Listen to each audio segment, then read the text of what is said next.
The authority of the inner and outer. A scholarly exegesis of Quran 459. Assalamu alaikum. Welcome to Sufi Essence with Hamid Said. Today, we embark on a meticulous inquiry into one of the most pivotal and often misunderstood verses of the Quran, Surah An-Nisa, verse 59. The verse commands us, "O you who have believed, obey Allah and obey the Messenger and those in authority among you." This simple yet profound injunction has been the subject of immense theological, political, and spiritual debate for over a millennium. The central question that we must address is, what is the true identity and nature of Wali, Omer, the one in authority? Is this authority strictly political, a mandate for rulers and kings? Or is there a deeper, spiritual dimension to this command, pointing toward a form of authority that transcends the temporal realm? Our objective today is to undertake a rigorous, multifaceted analysis of this verse. We will first explore the interpretations of the classical jurists Imam Abu Hanifa, Imam Malik, and Imam Shafi'i. His focus was primarily on the preservation of the community and the establishment of legal order. Following this, we will delve into the esoteric and metaphysical interpretations of the mystics and philosophers, such as Ibn Arabi and Rumi, who saw in this verse a profound spiritual truth. Finally, we will examine the perspectives of modern intellectual giants like Dr. Allama Iqbal and contemporary spiritual leaders, such as Syed Madni Miya and Dr. Tahir Qadri, who have sought to synthesize these classical and mystical understandings for the modern era. By the end of this discourse, we will argue that a complete and holistic understanding of Quran 459 reveals a dualistic concept of authority, one that encompasses both the temporal order of society and the spiritual order of the human soul. The one with authority is indeed a man who has authority over you by Allah, but this authority is not limited to the palace. It is, at its most elevated, an authority that connects the seeker directly to the divine presence. The juristic exegesis. Authority and the preservation of the Ummah. In the earliest centuries of Islamic thought, the primary focus of the jurists and exegets was the practical application of the Quranic injunctions to establish and maintain stable, just, and functioning society. They interpreted Wali Ulamor through the lens of jurisprudence, fiqh, and political theology. For these scholars, the obedience commanded in the verse was essential for the survival and coherence of the Muslim community, Ummah. Imam Abu Hanifa d. 767 CE, the founder of the Hanafi school of thought, interpreted Wali Ulamor primarily as the political leaders, the caliphs, sultans, and governors. His view was largely pragmatic, emphasizing the necessity of maintaining social order and avoiding internal strife, fitna, according to this perspective. As long as the ruler is a Muslim and does not command something that is an explicit contradiction to the Quran and Sunnah, obedience to him is obligatory. This was a direct response to the political instability of his time. The underlying philosophy was that a flawed but functioning government was preferable to anarchy. His school of thought, therefore, conditioned obedience on the principle of obedience in what is good. But the default position was to follow the established political authority to ensure the collective well-being of the Muslims. Imam Malik ibn Anas d. 795 CE, the founder of the Maliki school, held a similar view. He placed significant emphasis on the role of political authorities in upholding the religious law and maintaining peace. His interpretation was heavily influenced by the practice of the people of Medina Amal al-Medina, who followed the example of the Prophet and his companions.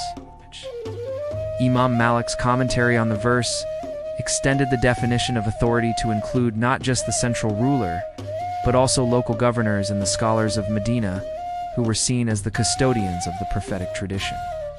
The obedience was not absolute. It was contingent upon the authority not issuing commands that violated the fundamental principles of Islam. However, his legal framework was geared toward supporting a centralized, stable authority that could ensure the application of Sharia and protect the community from external threats. Imam Shafi'i, 820 CE, the founder of the Shafi'i school, provided a more nuanced interpretation. He argued that the phrase "those in authority among you" could refer to both the rulers and the scholars ulema. He reasoned that the obedience to the rulers is for the sake of political and social order. while the obedience to the scholars is for the sake of religious and intellectual guidance. Imam Shafi'i's most significant contribution was his systematic approach to jurisprudence, which insisted that all authority, whether political or scholarly, must be subordinate to the ultimate authority of the Quran and the Sunnah. He famously stated that if a ruler's command contradicted the sacred texts, obedience was no longer valid. This interpretation laid the groundwork for a more critical view of political authority, suggesting that the ruler's legitimacy is not inherent but derived from their adherence to divine law. In summary, the classical jurists, while differing on the specifics, largely agreed that Wali ul Amr refers to the political and religious leaders whose role is to govern society and uphold the religious law.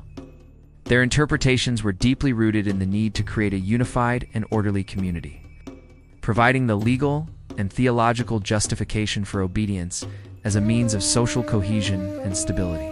The mystical exegesis, authority, and the journey of the soul. In contrast to the outward-looking juristic interpretations, the mystics and spiritual philosophers delved into the inner meaning of the verse, connecting the concept of authority to the spiritual hierarchy and the human journey toward God. For them, Wali ul Amr was not a political title, but a spiritual station. Ibn Arabi d. 1240 CE, a towering figure in Islamic metaphysics, offered a profoundly esoteric interpretation. He saw Wali ul Amr as referring to the spiritual Polkutib and the hierarchy of Saints Awliya. According to his philosophy of Wadat Awujud, the oneness of being, the universe is a manifestation of divine names and attributes. The Awliya are the loci of these divine names, and the Kutab is the spiritual center of the world, receiving guidance directly from Allah. This guidance is then transmitted through the ranks of the saints to the rest of humanity. Obedience to the Wali ul Amr in this context is obedience to this spiritual master, as they are the direct channel of divine instruction. The authority they wield is not derived from political power, but from their deep, unmediated connection to Allah. Their commands are not to be questioned because they are seen as reflecting the divine will. The verse in this light becomes a blueprint for the spiritual seeker to find a perfect guide on their path to divine union. Rumi d. 1273 CE, the celebrated poet and spiritual master, echoed a similar sentiment. His poetry is replete with metaphors that describe the relationship between the disciple murid and the spiritual master pir or sheikh. Rumi argues that the journey of the soul is fraught with peril, and that one cannot navigate it without a guide. This guide is the Wali ul Amr, in the spiritual sense a person who has already traversed the spiritual path and can now lead others. Obedience to the pir is seen as a necessary step for the disciple to overcome their ego nafs and see through the illusions of the material world. For Rumi, the authority of the master is a divine trust, an embodiment of the prophetic inheritance. The obedience is an act of love and surrender, a recognition that the master's vision is clearer because his heart is cleansed of the veils that blind the common person. The true purpose of this obedience is the spiritual elevation of the self, not the maintenance of a political system. These mystical interpretations radically reframe the verse. They do not negate the political authority, but they subordinate it to a higher, more fundamental authority, the spiritual authority that guides the soul toward its divine origin. Obedience to the spiritual master is not just a command. It is an essential spiritual discipline for those on the path of tasawwuf, the modern interpretations, synthesis, and revival. The advent of modernity presented new challenges to the traditional interpretations of Quran 459, the rise of nation-states, democratic ideals, and new forms of social organization forced Muslim thinkers to re-evaluate what constituted authority. The political and mystical interpretations, once seen as distinct, began to be synthesized into a more comprehensive understanding. Dr. Allama Muhammad Iqbal d. 1938 CE, the philosopher-poet who envisioned Pakistan, provided a powerful reformist interpretation. Iqbal was a critic of blind obedience, particularly to tyrannical rulers. He argued that the Quranic concept of authority should not be equated with monarchical or despotic rule. Instead, he saw the Wali ul Amr as residing in the collective wisdom of the community, expressed through a representative body of scholars and leaders, a form of collective ijtihad, or consensus. For Iqbal, the obedience commanded in the verse was to the laws and decisions derived from this collective authority, which had to be constantly in dialogue with the principles of the Quran and Sunnah. His interpretation sought to reconcile the Islamic tradition with modern democratic principles, arguing that the authority of the people, when guided by Islamic law, is the truest form of Waliul Amr in a modern state. Dr. Tahir Qadri offers a detailed and systematic commentary on the verse, which carefully balances the juristic and mystical interpretations. He argues that the verse refers to two distinct but related forms of authority: the political rulers who maintain worldly order and the spiritual scholars and saints who provide religious and spiritual guidance. He meticulously explains that obedience to the political authority is conditional. It must be in a matter that is not a sin and does not violate Sharia. If a ruler commands disobedience to Allah, then he loses his authority and obedience to him is not obligatory. Dr. Qadri further argues that the most elevated form of Wali-ul Amr is the one who is directly connected to Allah, the Wali, Allah, friend of Allah, because their commands are not from their own will, but are manifestations of the divine will. He provides an extensive list of conditions for a true spiritual authority, emphasizing that they must be rooted in the Quran and Sunnah, and their purpose must be to lead the seeker toward Allah. Syed Madni Miya's perspective, as a contemporary spiritual leader, further solidifies this synthesis. He presents a clear distinction between the two types of obedience. Obedience to a political leader is for the purpose of maintaining worldly peace and order. It is an act of social responsibility. However, obedience to a spiritual master is for the purpose of purifying the soul and achieving closeness to Allah. This is a higher form of obedience, an act of spiritual necessity. Syed Madni Miya argues that the one who has authority from Allah is a true Wali, Allah, and that his authority is absolute in matters of spiritual guidance, as his ultimate reference is Allah himself.